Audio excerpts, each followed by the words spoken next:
Professor Matthew Winefield from Department of Premier and Cabinet. A little bit louder, Matthew. Yeah. It's been suggested that if we were to reduce the speed limits, that would have a very big impact on improving road safety. But there's a trade-off between people's mobility and road safety. Now, just wondering, in your experience in the Netherlands, was there anything that you could do to help to sell the public message about reducing the maximum speed, for example, through other things to, without compromising people's mobility, whether it's through better sequencing of traffic lights or, things like that? Yeah. Well, it's a well-known problem. I don't believe that as a result of speed limits, people will participate in traffic differently, but you can think about the economical cost and the value of time and the impact on economy. So that's the point. On the other hand of this balance, you have the value of a statistical life. So you have to balance both. But what is of importance is how people perceive both the value of time and the risk they experience. Perhaps we can come up with some economical background to answer this question. So there is information about that, and the perception of the public is simple. I experience delays in traffic, more travel time, every day. I don't experience the risk I run in traffic because I come home safely every night. And that's the individual perception, so to say, of the problem, which is not in balance. But for decision makers, I would suggest try to have both on the scale, and perhaps you can add environmental implications as well, because you have quite some emissions related to speed. It's a nice item, so to say, to discuss, and also to discuss it with the public, how they perceive this balance between those three: travel time, environmental impact, and safety. Thank you. Yes, sir. Wegman, Amsterdam and the Netherlands is known for many fine qualities. It's also, I understand, a country with a relatively liberal attitude to illicit drugs.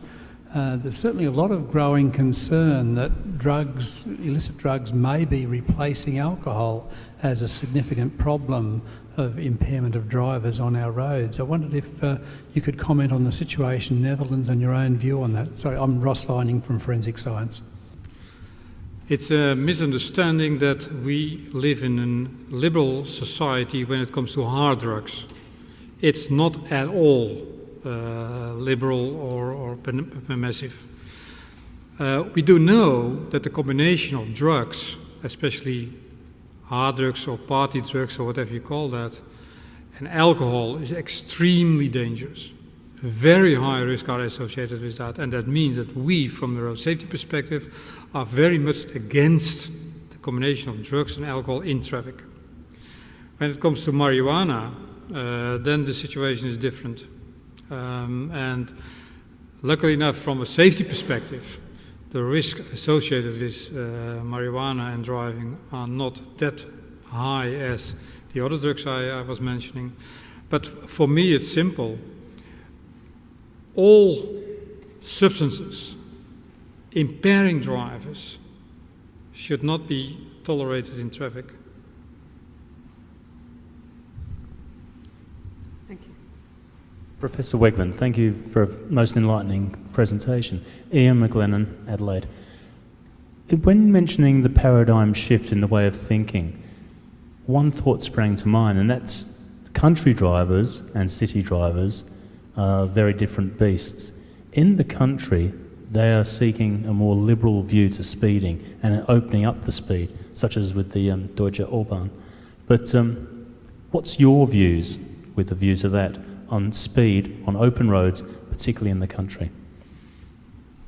This is a question I have no answer yet, but I tried to come with an answer to that. I understood that there's a difference, but I didn't experience it myself yet, and I don't know, so I have no answer.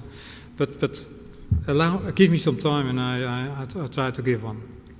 The good folk of Mount Gambier and surrounding areas will have a lot to say on that issue, I think, and the drivers behind it.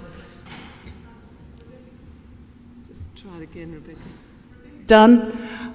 I'm a cyclist, a driver and a pedestrian, and I'm just interested in the question around the attitude of car drivers.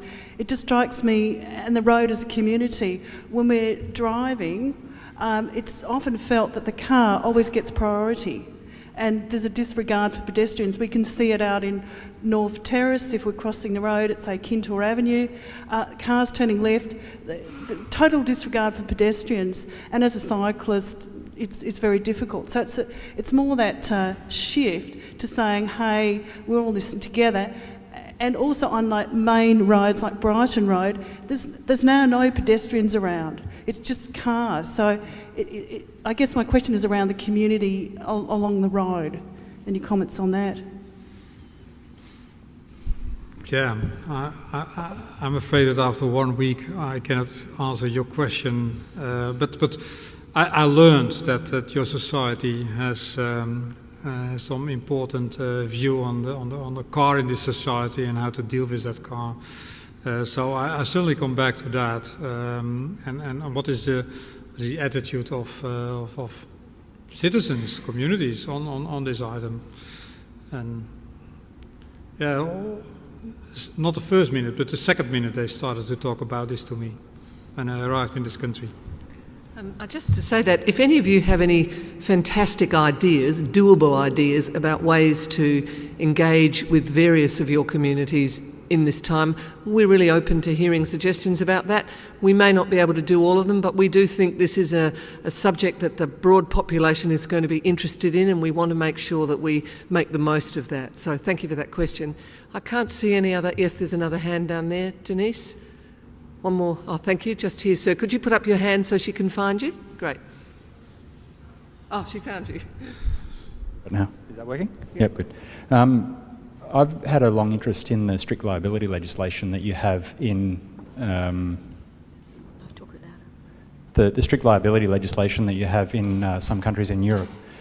Just following on from the previous question, towards changing the culture of people in motor vehicles towards the more vulnerable users of the road, pedestrians and cyclists and so on.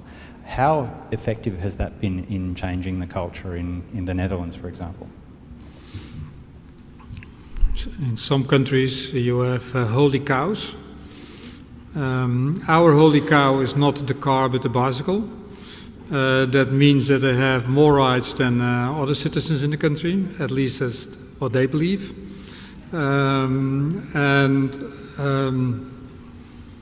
Yeah, we have to train them a little bit to do what we expect them to do. So we don't have the problem what you might have, that they are not respected or trusted or whatever, don't give them a space. You have a little bit the opposite way around, and those who travel to the Netherlands do know that bicyclists sometimes not always obey prevailing regulations, as pedestrians do, by the way, and even though it's a pretty safe country. But we came across that we have a lot of facilities for bicyclists, a lot of facilities. I'll give you one example. If you travel a rural road in the Netherlands with an 80 km speed limit, I would say 98% of these roads do have separated cycle tracks. So that means that on a road like that you don't have the conflict between a car and a cyclist anymore. And when I was a boy, that was not the case at all. I traveled on these rural roads and cars were coming close to me. So we have we enter the next phase, so to say, when it comes to safer cycling, and that we have to reduce the freedom somewhat and speak to them. So that's the next phase. And a couple of weeks ago we had a road safety conference in the Netherlands, and there I made this statement. I'm everybody's friend, but not all bicyclists do love that.